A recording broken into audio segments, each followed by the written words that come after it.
राजस्थानमध्ये पडणारी 3 दिवसाची थंडी पण 3 महिन्यासारखी वाटत होती. शेवटी प्रतीक्षा संपली.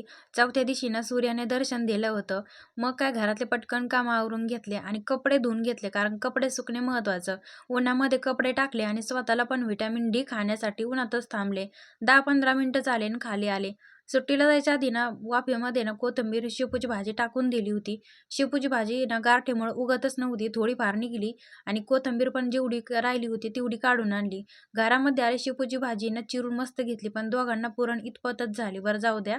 त्यानंतर काय केलं, की मठाची डाळ पण गावाकडून आणली होती, पण 1 तास पाण्यामध्ये आधीच टाकून दिली होती.